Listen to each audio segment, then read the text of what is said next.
Lemos aqui. Bora, Bruno Já cai.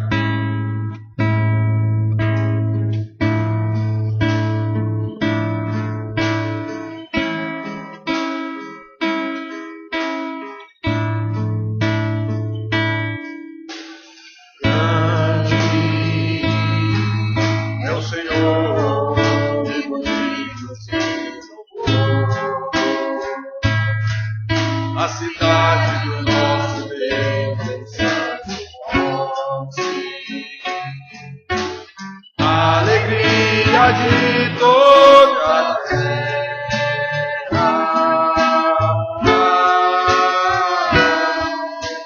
Grande é o Senhor, de quem nós temos a glória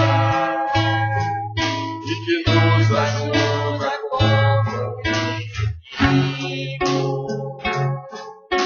Por isso diante dele nos prostramos,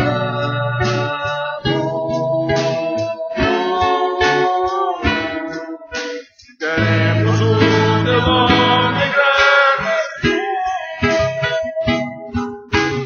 e agradecer-te por tua obra em nossas vidas. Confiamos em teu infinito amor. Só tu és o Deus eterno sobre toda a terra e céu.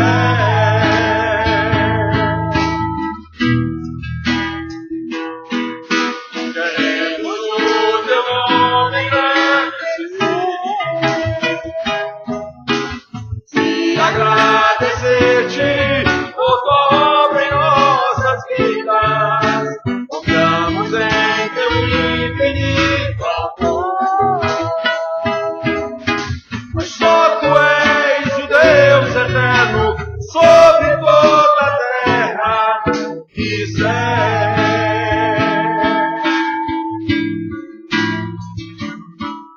E céu.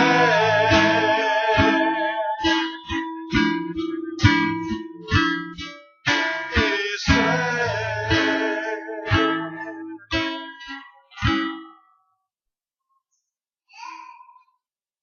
O Senhor me fará ver os caminhos da vida. Lemos aqui. Há dificuldade sim, mas o Senhor nos guarda. Tu és o Senhor, tu és o meu arrimo. O que é arrimo? É aquilo que me segura, é aquilo que não me deixa cair. É isso que é arrimo. É aquilo que me dá sustentação. É isso que é arrimo. Lembra quando diz que fulano é arrimo de família? Isso quer dizer que é ele que sustenta a família todinha. É isso que quer dizer a palavra arrimo. Muito bem. Então, irmãos, o Senhor, mesmo na dificuldade, nós vamos falar sobre isso na pregação, Ele cuida de nós. Ele não nos deixará. É o companheiro da caminhada. Esse cântico agora fala disso. Deixa eu ver qual é o tom.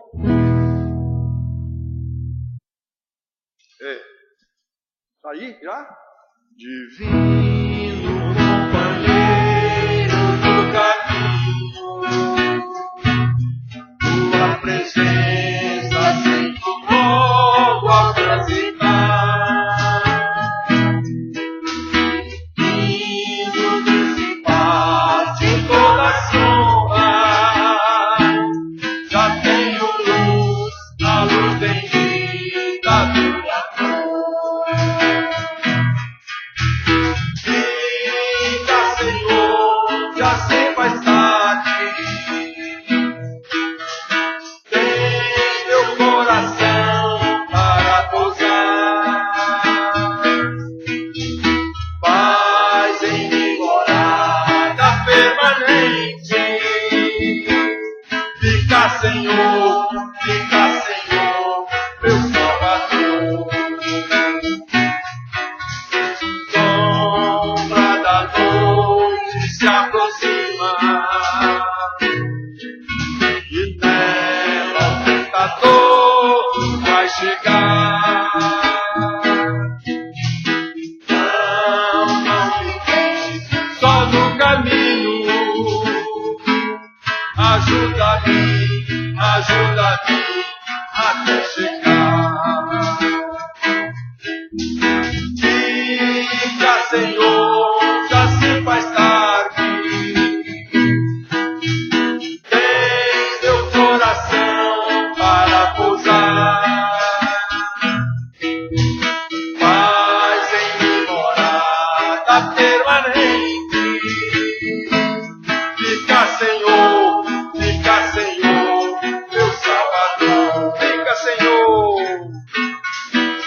Senhor, já se faz tarde.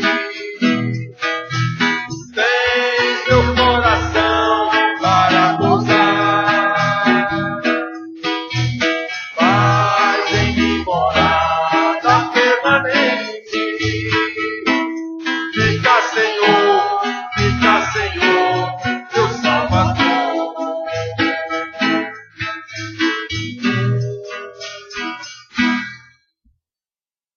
Amém. O Senhor não nos deixa, irmãos. A gente às vezes desanima. É tão complicado. A gente tem visto tanta gente desanimada nas conversas, porque o país está em crise de todos os níveis e em todos os canais que puder haver crise, o Brasil está. Vamos falar disso hoje, tratar desse assunto. Então, mas o Senhor não nos deixa. O Senhor, como a Bíblia diz, Ele é fiel a Ele mesmo, não é a nós não, Ele é fiel a Ele. E Ele prometeu que nos levará, então Ele vai cumprir a palavra dEle. Aí a gente tem que prestar atenção. Esse outro hino aqui diz que com tua mão segura bem a minha. Que não sou eu que seguro a mão dele não, é Ele que segura a minha, na verdade. Com tua mão segura bem a minha, é esse o canto. Pois eu tão frágil sou, ó Salvador. Então, irmãos, hoje de manhã eu estando por mim ali dentro, os caminhos, o Senhor é quem determina isso, a gente só tem que saber com o Senhor qual é o caminho. Não sou eu que faço meus caminhos, como a psicologia ensina e a sociologia ensina. Não sou eu, é o Senhor que faz. Eu tenho que saber pelo Senhor qual é esse caminho.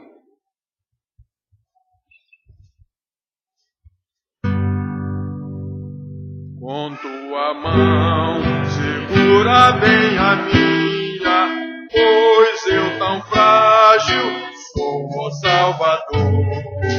E não me atrevo a dar jamais um passo sem teu amparo, Cristo meu Senhor.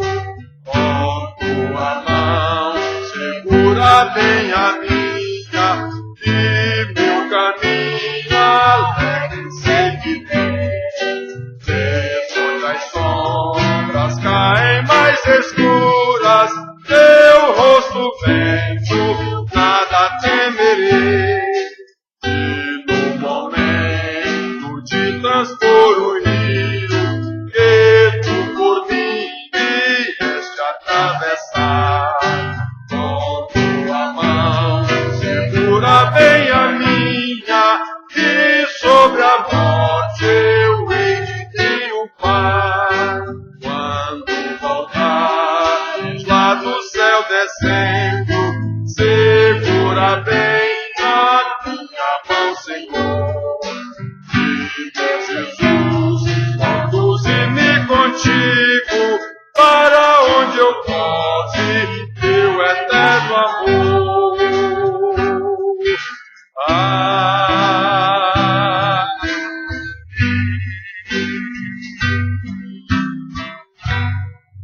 Aleluia. Vamos orar com o Bruno. Graças te damos, ó Senhor, pela tua fidelidade à tua palavra.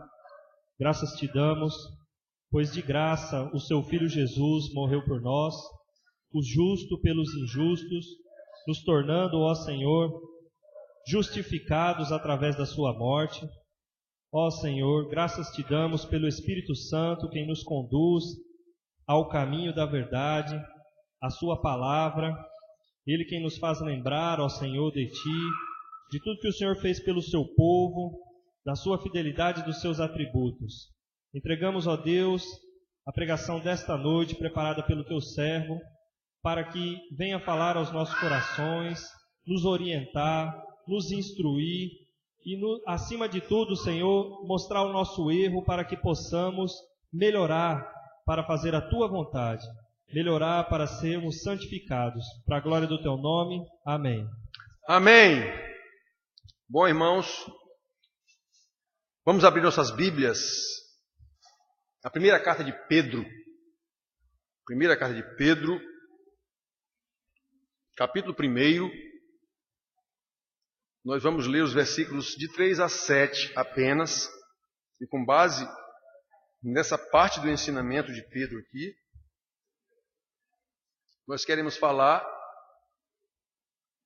de um ano novo difícil, que a gente sabe disso, mas é um ano novo cheio da graça de Deus. É um ano novo difícil, sem dúvida, porém com a graça de Deus. É isso que a gente quer verificar aqui para os irmãos, o que Pedro está ensinando para aqueles irmãos que viviam numa situação muito pior do que a nossa. A gente vai falar alguma coisa sobre isso aqui. Então diz assim a palavra de Deus. 1 Pedro, capítulo 1, versículos 3 a 7.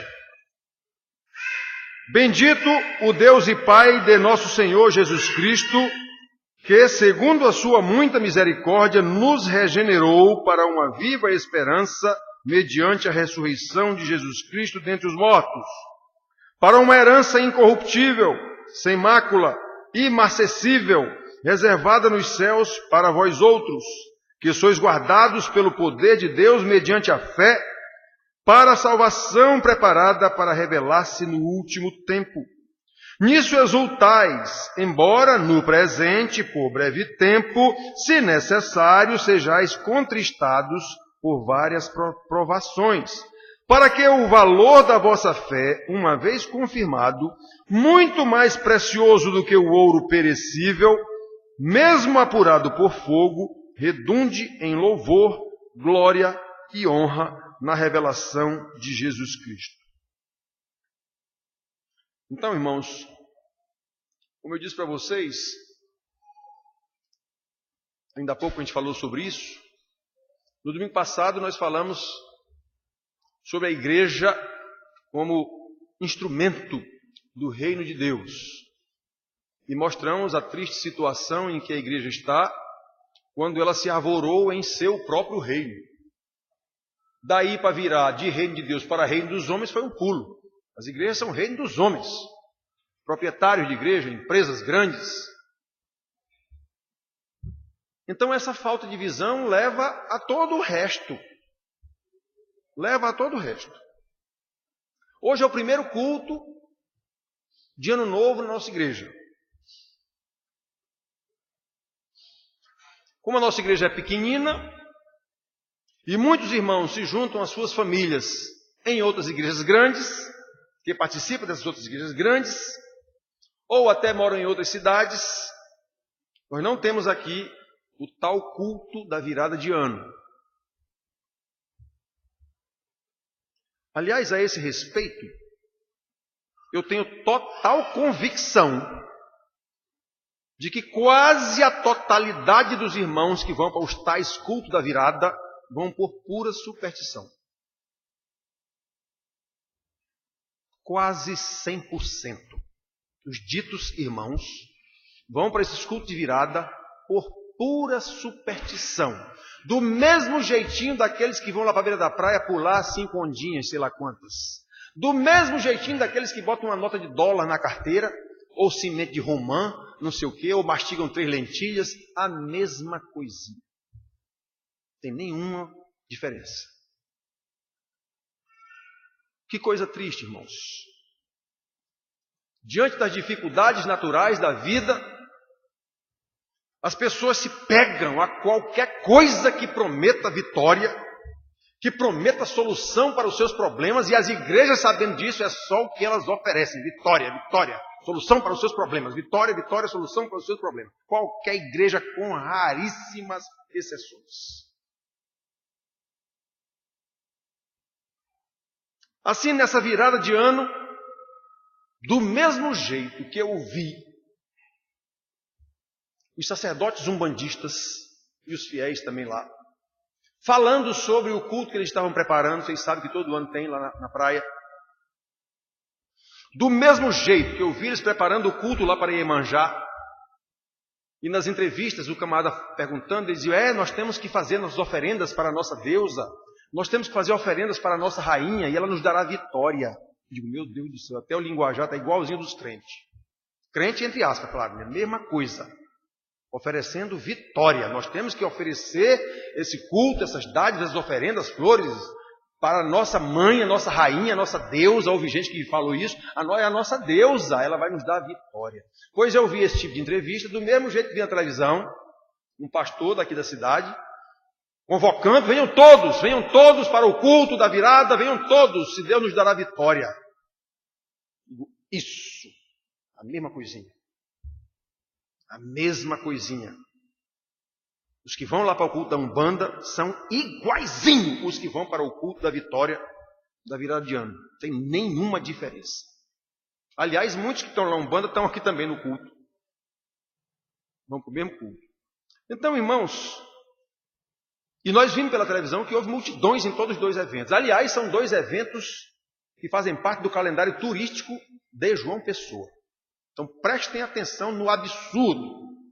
Um culto ao Senhor Deus, com pregação do Evangelho, pelo menos supostamente, virou atração turística.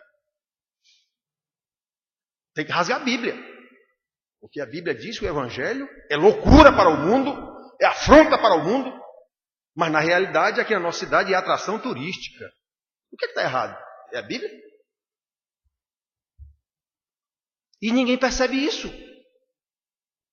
Está lá, 10 mil pessoas, numa atração turística. Que atração turística é essa? Um culto a Deus. Isso é complicado, irmãos. A gente pensa que não é não, mas é. É igualzinho, atração turística, culto, atração turística, culto supostamente a Deus, atração turística, culto a Iemanjá. É a mesma coisa. Até o critério para a seleção da atração turística é o mesmo. Vocês sabem que eu sou acadêmico da área de turismo também.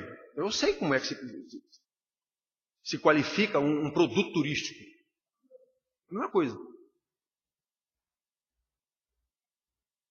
Todos dois são eventos que fazem parte do calendário turístico da nossa capital. Culto a Deus, atração turística.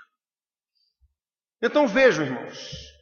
Vejam a triste realidade da igreja.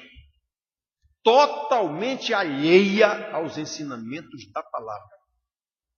É o que interessa a nós e não o que Deus manda. Sem dúvida nenhuma, em tempos difíceis, todos andam em busca de vitória. E a igreja, sabendo disso, oferece vitória. Não é isso que o povo quer? Então é isso que eu vou dar para o povo. Ora, se o povo quer comprar feijão, eu não vou vender prego. Eu vou vender para quem esses pregos, se o povo está procurando feijão? Eu vou ter que vender feijão. Então o que é que o povo quer? Vitória? Então eu vou oferecer vitória a esse povo. Por quê? Porque está todo mundo aperreado, como a gente diz aqui na Paraíba, aperreado. Todo mundo quebrado, o país está quebrado. O país está falido em todos os sentidos, no nosso país. De forma estarrecedora, nós vemos em todos os noticiários, todos os comentaristas de qualquer rede de televisão, inclusive os estrangeiros, dizendo que o nosso país, o nosso governo está fazendo tudo errado. Tudo que o governo faz é para desestruturar o país. Tudo que o governo faz é para deseducar o povo. Tudo que o governo faz é para sucatear a saúde. Meu Deus do céu, todo mundo diz isso, inclusive os comentaristas do mundo inteiro. Não é só do Brasil. E quem tem conhecimento sabe que o tal Ministério da Educação envia todos os esforços para destruir a família, os valores familiares, ensinando prostituição para as crianças, ensinando homossexualidade para as crianças. Que coisa incrível no nosso país.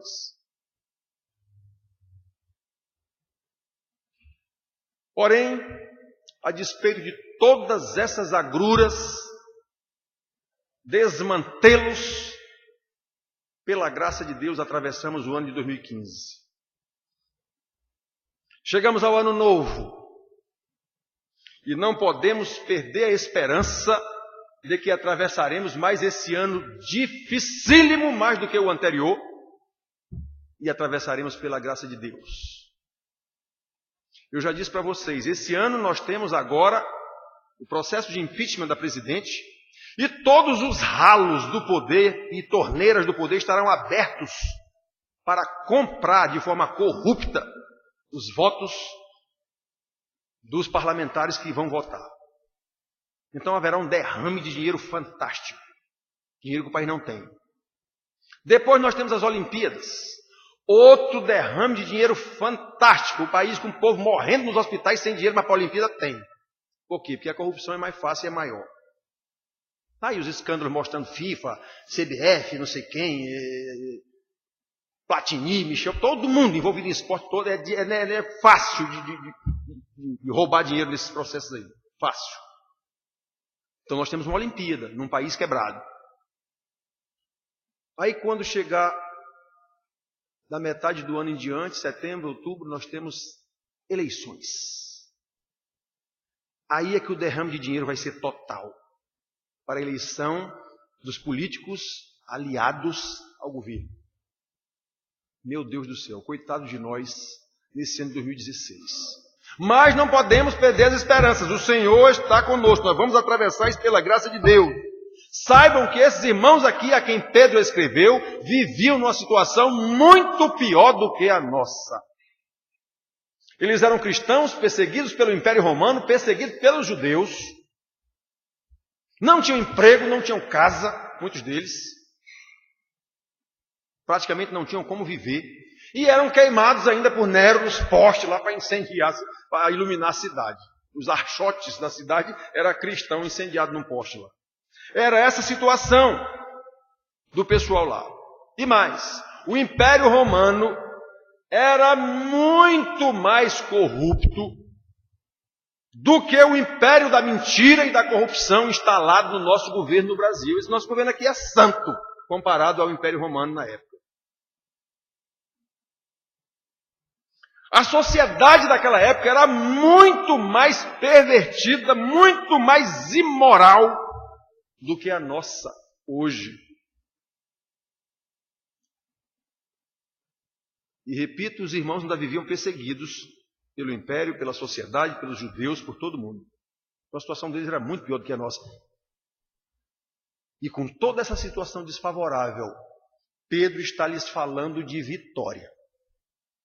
Obviamente não é a vitória que as igrejas e os pastores oferecem hoje. Que vitória que Pedro está falando? Pedro está falando da vitória sobre o pecado. Pedro está falando do evangelho da salvação de pecadores.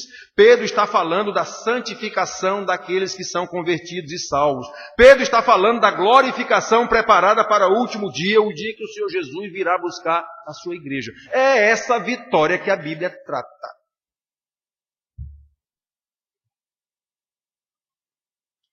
Antes do dia em que Jesus vier, porém, o que a Bíblia nos afirma é que, ao contrário das promessas de vitória material oferecidas pelas igrejas, o que o Evangelho da salvação promete é muita luta, é muita tribulação, é aflição. Jesus disse isso: vocês terão aflições, mas tem de bom ânimo, eu venci o mundo. O que o Evangelho oferece é uma cruz antes da glória. A exemplo do próprio Senhor Jesus. Então observem que nas terríveis circunstâncias em que aqueles irmãos viviam, a promessa que Pedro lhes faz, conforme o versículo 4 que nós lemos, Pedro está dizendo quem é Deus, bendito Deus e Pai, tal que nos chamou, para quê? Para uma herança incorruptível. É essa a promessa que ele faz. Pedro está falando aqui de vida eterna, não é de vida aqui na terra. Uma herança incorruptível, sem mácula. Sem mácula quer dizer não tem defeito nenhum nela, essa herança. Imarcessível, imarcessível quer dizer que não murcha. Isso aqui ele está se referindo na época, existiam as Olimpíadas, existia tudo, e os vencedores ganhavam uma coroazinha de louros. Louro é um tipo de planta. Uma coroazinha de louro. Vocês veem isso nos filmes às vezes. Uma coroazinha de louro. Um negocinho colocado na cabeça do vencedor de louro. Louro é uma planta. Logo, essa planta vai murchar com 3 dias. 2, 3 dias ela murchou. Então o Pedro está dizendo que a nossa não murcha, não. Ela é imarcessível. É isso que quer dizer imarcessível. Que não murcha. Pois muito bem. Então nós vamos receber essa herança. Onde? Reservada nos céus. É essa a promessa do Evangelho. Vitória sobre o pecado, vitória sobre o mundo, vitória sobre o diabo, tudo isso se referindo à vida eterna, se referindo à salvação. Não há promessa na Bíblia relacionada à vitória material. Vá trabalhar. Deus lhe deu as condições para trabalhar, lhe deu inteligência, lhe deu tudo. Vá trabalhar, simplesmente isso.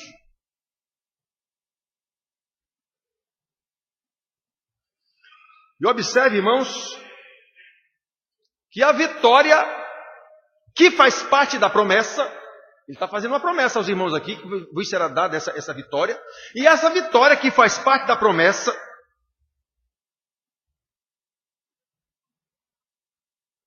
ela é garantida não por qualquer capacidade nossa, não por qualquer astúcia humana, não por marketing ou qualquer coisa que o valha, mas olha o versículo seguinte, o 5. Sois guardados pelo poder de Deus, mediante a fé, para a salvação preparada para revelar-se no último tempo. Essa vitória é garantida e não é por você, não é por capacidade sua, é garantida pelo poder do próprio Deus que lhe dá a vitória. Não é você coisa nenhuma. Essa é a vitória de que a Bíblia trata. Lembrando para os irmãos que a palavra vitória, o conceito da palavra vitória, já pressupõe luta. Se você não lutou, você não teve vitória, você teve graça. Você não fez nada e alguém lhe deu. Então isso não é vitória, isso é graça. Agora, se houve vitória, é sinal que houve uma luta. Você venceu, mas houve uma luta. Então a palavra vitória, que todas as igrejas prometem, é fuleira, como se diz aqui na Paraíba. Vitória pressupõe luta. O que Jesus disse, vocês vão passar por dificuldades. Mas não se preocupe não, eu já passei e venci. Eu sei o que eu estou dizendo. Então é isso, irmãos.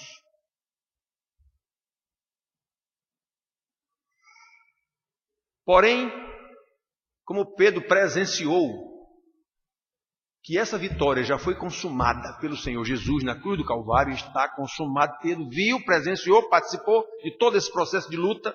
Então ele garante a esses irmãos que essa vitória ela já está consumada. Então não fiquem morrendo de medo aí, como vocês estão no Império Romano, o cara queimando vocês, não se preocupe com isso não. Ele diz nessa mesma carta aqui: não estranheis o fogo ardente que há entre vós, fogo ardente é esse fogo que queima, que não era queimando, não se preocupe com isso não. Apenas estejam preparados a responder a todo aquele que vos pedir razão da esperança que há em vós, que é essa salvação de que ele estava ensinando aqui aos irmãos. Versículo 15 ele diz isso.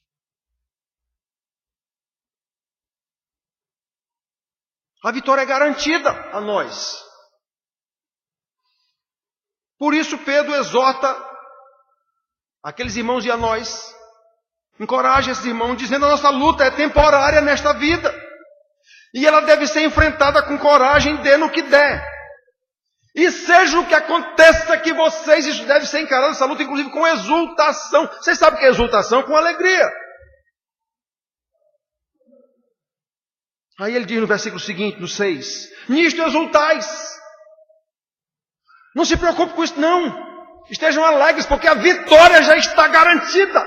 Embora, no presente, que era o momento em que eles estavam vivendo, por breve tempo. Por que por breve tempo? Porque eles vão morrer com 60, 80, 70, 80 anos, sei lá quanto. Ou morrer pelo Nero num porte lá, dentro de uma semana. É por breve tempo, esse sofrimento tem breve tempo.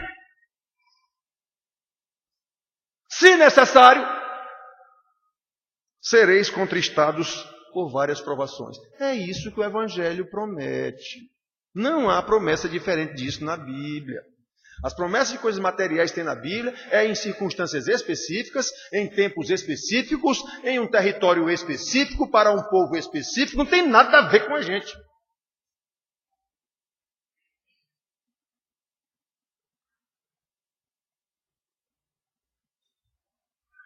Irmãos queridos, o que nós precisamos é da graça de Deus. E não de vitória material como as igrejas oferecem hoje. Sabendo que essa graça nos é revelada inclusive nas tribulações, inclusive nas aflições, inclusive nas necessidades, nos sofrimentos, nas provações, porque elas fazem parte da revelação que nos está preparada na eternidade.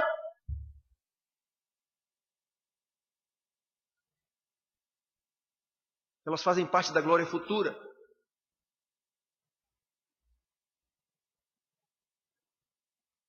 Prestem muita atenção, irmãos, eu insisto tanto nisso aqui. Nós precisamos conhecer o nosso Deus. Isso só é possível via estudo da sua palavra. Nós precisamos conhecer a vontade de Deus. Isso só é possível examinando a vontade dele revelada nas Escrituras. A fim de que não nos deixemos enganar por um culto que não é culto, por uma pregação do Evangelho que não é pregação do Evangelho, por promessas de vitória que são falsas. E a Bíblia diz isso, que os mestres, pastores, devem ensinar as igrejas para que não nos deixemos levar ao redor por todo o vento de doutrina, pela artimanha de homens, pela astúcia com que induzem ao erro. Efésios 4,14.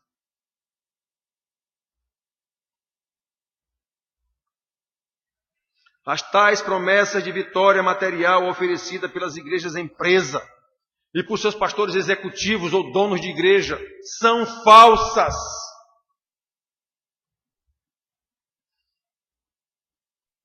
Irmãos, e não precisa prestar tanta atenção não para ver que as pessoas ricas do mundo, grande parte delas inclusive são ateias, são homens ateus. Ou seja, para você ser rico não precisa nem ser religioso. Basta você ser inteligente, trabalhar e ser desonesto. Está aí os ricos do mundo. Quem é rico do mundo que é crente? Crente de verdade. Para começar, não tem um rico crente de verdade. Muito difícil. Então, para ser rico, para ter vitória material, não precisa ser crente, não precisa fazer parte de igreja nenhuma, não. Não precisa nem ser religioso. Está aí o mundo para provar isso para a gente. Mas as igrejas oferecem vitória naquela igreja. Venha para a minha igreja, você tem vitória. Venha para o culto do Imanjá que você tem vitória. Venha para o culto lá do Evangelho que você tem vitória. Vá lá para o Espiritismo que você tem vitória. Vá para não sei para onde que você tem vitória.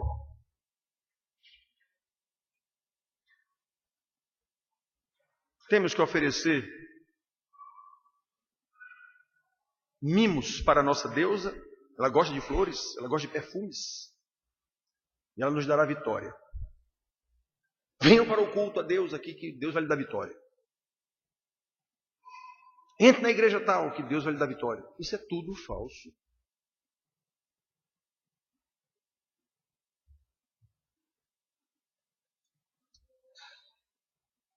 Olha, irmãos,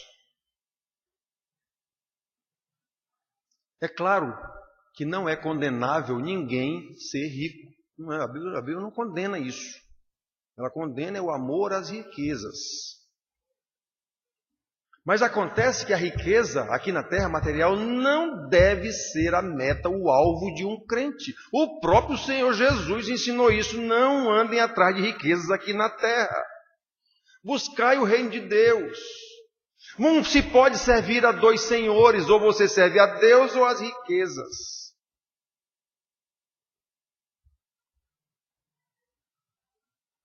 Meus, eu já falei aqui em várias outras ocasiões.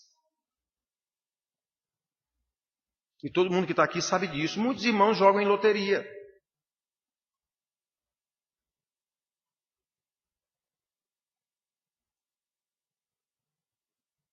Provavelmente muitos que estão aqui me olhando e me vendo jogam em loteria.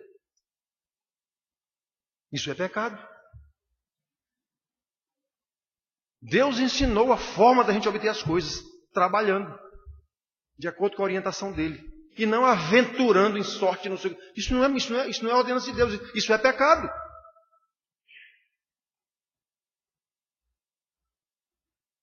E eu sou crente. Mas eu faço algo condenado na Bíblia sem a menor dor de consciência. Aí, com esse tipo de visão, eu vou atrás de vitória, ou então me oferecendo vitória. Oxente, como se diz aqui na Paraíba. Quem é que não quer vitória?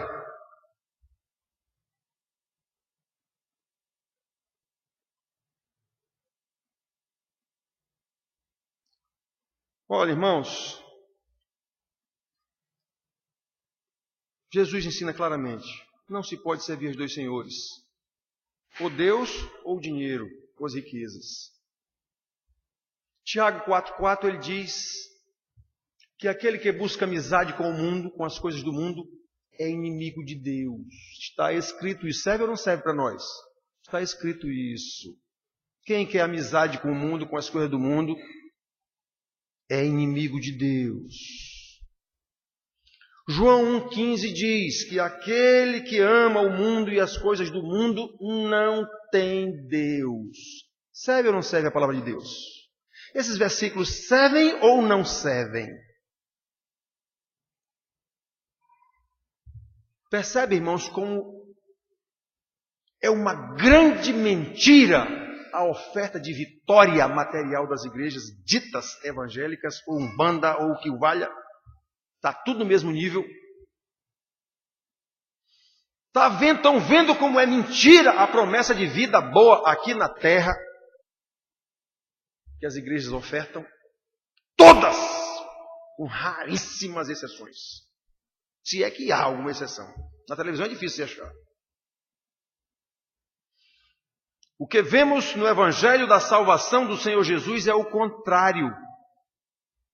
Ele mesmo é o nosso maior exemplo e nos alerta categoricamente, ele ensinando aos seus discípulos. Nós somos ou não discípulos dele? Lembrem-se da palavra que eu vos disse, Jesus dizendo. Lembrai-vos da palavra que eu vos disse. Não é o servo maior do que o seu Senhor. Se me perseguiram a mim, também perseguirão a vós outros. Se guardaram a minha palavra, também guardarão a vossa. João 15:20. Essa é a nossa maior alegria. O que eu digo é a palavra de Deus. Me persigam ou não persigam, prendam ou não prendam, matem ou não matem. Mas vão dizer, eu mato, mas esse cara é um servo de Deus. Aliás, fizeram isso com Jesus. Pilato disse, esse homem é justo. Eu não vejo defeito desse homem, mas mata. Quer matar, mata. Eu tenho que fazer o que Deus mandou, só isso. Vão me perseguir? Vão. Vão me tirar o emprego? Vão.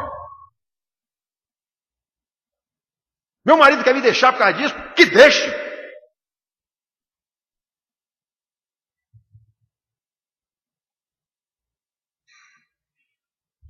Esta é a promessa para os verdadeiros discípulos de Jesus. Perseguição, provações, aflições, porém, credibilidade nas nossas palavras. Esse homem é homem de Deus. Eu vou lascar com ele, como se diz aqui na Paraíba. Mas que ele é homem de Deus, é. Essa mulher é uma mulher de Deus. Eu vou acabar com ela. Porque ela está me comprometendo aqui na minha corrupção. Mas que ela é uma mulher de Deus, é. Essa é a nossa vitória. Essa é a vitória que a Bíblia garante. Ou seja, irmãos, para que a minha palavra tenha credibilidade, eu tenho que estar falando a palavra de Deus. E para eu falar a palavra de Deus, eu tenho que ser crente, eu tenho que conhecer a palavra de Deus. Essa é a maior glória que nós temos aqui na terra, o conhecimento de Deus. Jesus disse isso na oração dele, sacerdotal, João 17. Pai, a glória que eu tive contigo aí no céu, eu transmiti a eles. Eu digo isso direto para vocês aqui. O que foi que Jesus transmitiu aos seus discípulos? Nenhum parafuso como bem material, nenhuma arruela como bem material. O que ele transmitiu aos seus discípulos foi o conhecimento do Pai. É essa a nossa glória, é a salvação, é o conhecimento de Deus, e não vitória material. É isso que a Bíblia oferece, é disso que a Bíblia trata. A nossa riqueza neste mundo é o conhecimento de Deus, é a graça de Deus. Lembram de Paulo? Doente. Senhor, como é que eu vou pregar o evangelho doente? Tira de mim esse espinho. O Senhor disse, fique doente. A minha graça te basta. Você vai pregar doente mesmo. Primeiro você não vai pregar com poder seu. Você vai pregar no meu poder, na minha graça. Então pronto, a minha graça te basta.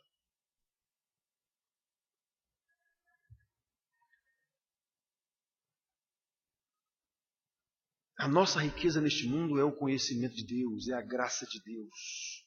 É isso que Pedro está ensinando a esses irmãos numa situação de desespero. Os irmãos estavam perseguidos pelo Império Romano, queimados em postes.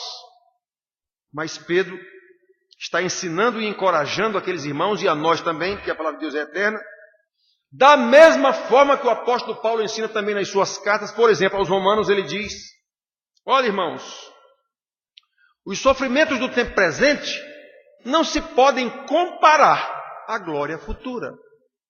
Paulo diz àqueles irmãos: a glória revelada em nós. Romanos 8, 18. O sofrimento agora é temporário. É isso que a Bíblia fala, meu Deus do céu, onde é que esse povo inventa tanta coisa? E mais, o povo dito crente acredita. Ou seja, irmãos, os sofrimentos que aqueles irmãos, tanto romanos como esses a quem Pedro escreveu, os sofrimentos que eles passavam, não deveriam ser motivo de desespero, não deveriam ser motivo de, por causa disso, eles irem buscar solução em qualquer lugar. Onde é que estão oferecendo vitória? Eu quero ir para lá. Como se vê nas igrejas hoje. Os sofrimentos não são motivo para os irmãos se valerem de qualquer recurso disponível, inclusive escusos,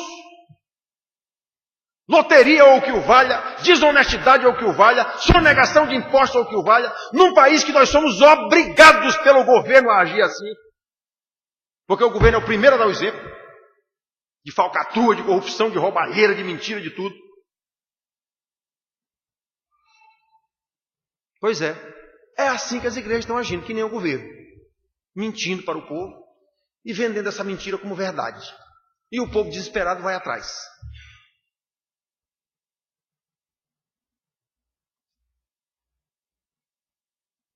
As igrejas enchem seus templos de pessoas atrás de vitória, achando que vão conseguir comprar a vitória de Deus, levando flores para Iemanjá, ou indo para um culto da vitória de final de ano, que é a mesma coisa. Se pode comprar as bênçãos de Deus, se pode barganhar com Deus, se pode enrolar Deus.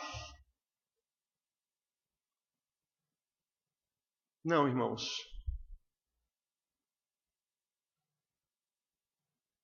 Nós devemos seguir o exemplo do Senhor Jesus Cristo, o ensinamento do Senhor Jesus Cristo.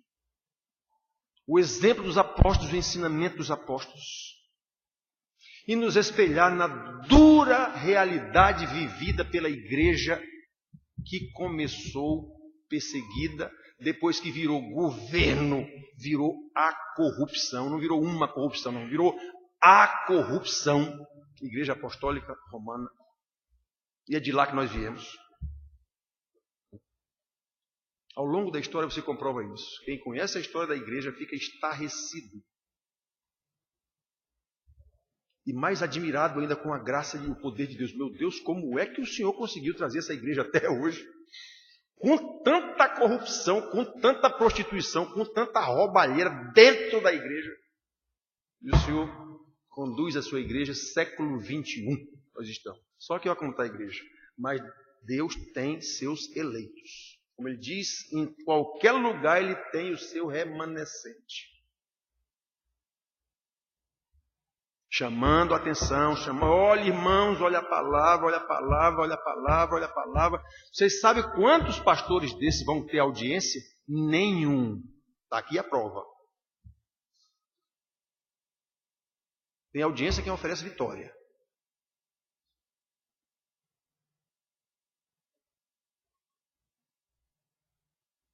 A história da igreja está aí para provar isso. Aliás, antes da história da igreja, Pedro já diz isso. Nessa mesma cartilha que ele já diz isso. Lá no versículo 11, ele diz isso.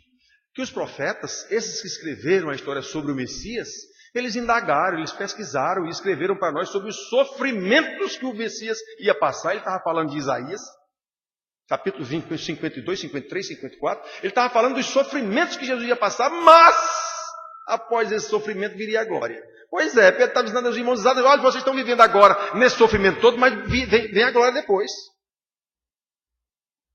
Messias é o exemplo. Então, antes da história da igreja, Pedro já dizia isso. Há uma cruz antes da glória. Esses profetas, Pedro diz, eles de antemão deram testemunho, de antemão é antes, deram testemunho sobre os sofrimentos referentes a Cristo e sobre as glórias que seguiram esses sofrimentos. Lembra de Filipenses? Capítulo 2, de 5 em diante. Que Jesus não usou por usurpação ser igual a Deus, antes se humilhou, fez-se servo, morreu numa cruz. Porém, a ele foi dada toda a glória, e todo joelho se dobrará diante dele e dirá: Tu és o Senhor.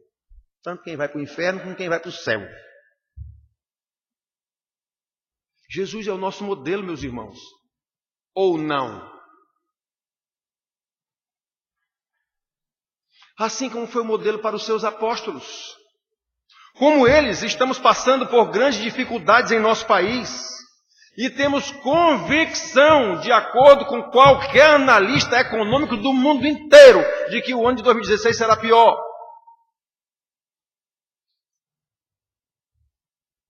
Todos nós sabemos que o nosso país está nem na metade da recessão econômica, política, social, espiritual. Mas isso não deve nos desanimar. Esse povo a quem Pedro escreveu estava numa situação pior do que a nossa, como eu já disse para vocês. Pelo contrário, essa primeira palavra do ano novo deve redirecionar os nossos pensamentos, as nossas atitudes, o nosso viver para a certeza da glória que está prometida. E que em qualquer situação eu preciso testemunhar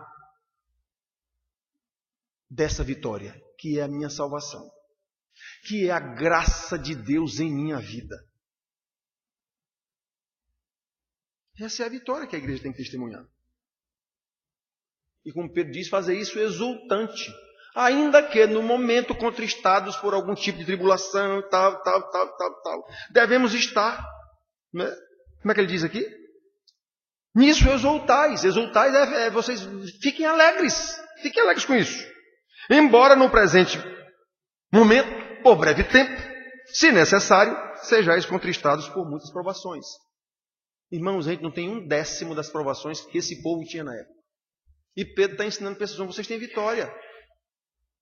Obviamente, como eu já disse, não é a vitória oferecida pela igreja hoje.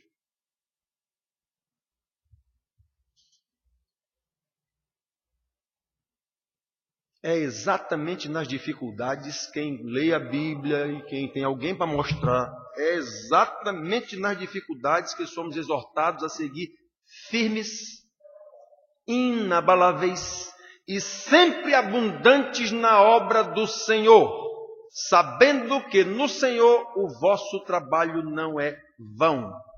1 Coríntios 15, 58. É nas dificuldades que eu vou ter que provar quem é que eu sou. Por isso que Pedro diz aqui que a provação, mesmo que seja no fogo, aqui ó, o 7. Para que o valor da vossa fé, uma vez confirmada, muito mais precioso do que ouro perecível, mesmo apurado por fogo. Como é que se apura o fogo? O ouro. Fogo. Bota o ouro dentro de uma conchazinha, que eles chamavam lá na época de cadinho. Bota fogo embaixo para apurar o ouro, para tirar as impurezas do ouro, da prata. É assim. Pois esses irmãos estavam sendo provados pelo fogo mesmo. E era fogo mesmo, estavam sendo incendiados. É isso que Pedro está falando aqui. Pois é, mesmo que haja essa dificuldade momentânea, exultais. Porque vocês têm a vitória. Obviamente não é essa a vitória de hoje, é a vitória da salvação. Sabendo que o nosso trabalho não é vão. O nosso testemunho não é vão. Por isso, meus irmãos queridos, nesse ano novo, já previsto como muito mais difícil do que o ano velho, trabalhemos mais, irmãos. Trabalhemos mais. Se a coisa está difícil, então a gente tem que trabalhar mais.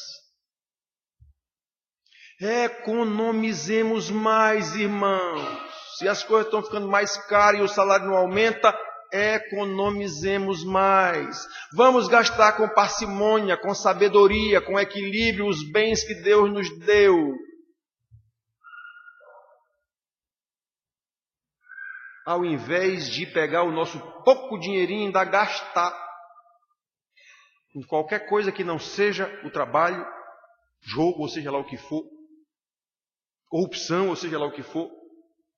querendo mais dinheiro, que estimula ao consumismo, conforme o mundo ensina. Totalmente diferente do que Deus ensina. Não vão atrás de riquezas aqui na terra. Vão buscar o reino de Deus e a sua justiça. Procurem acumular tesouros nos céus e não aqui na terra. Isso ainda serve? Essa palavra de Jesus ainda serve?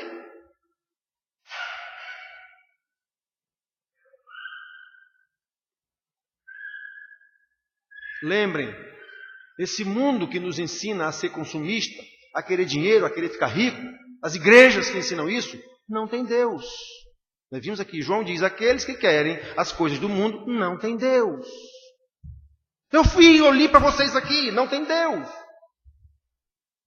Esses pastores, a Bíblia diz, já estão condenados. Ela não diz que eles serão condenados, não. Ela diz que eles já estão condenados.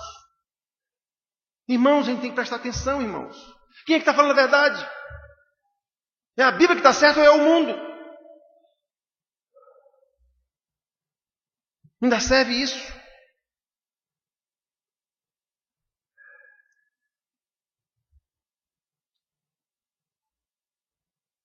O mundo não tem a graça salvadora de Deus, irmãos. Jesus disse que são poucos os que têm essa graça salvadora. Jesus disse, são poucos. Portanto, esses poucos, se nós estamos entre eles, vivamos em santidade de vida, irmãos. De acordo com a ética cristã. O que é ética cristã? É a palavra de Deus, é o que Jesus disse. Como Pedro ensina no último versículo que nós lemos aqui, versículo 7. Para que vivam assim, vivam em santidade, busquem as coisas de Deus, falem a verdade, mesmo diante de dificuldades, exultai, alegrai-vos porque a salvação é garantida.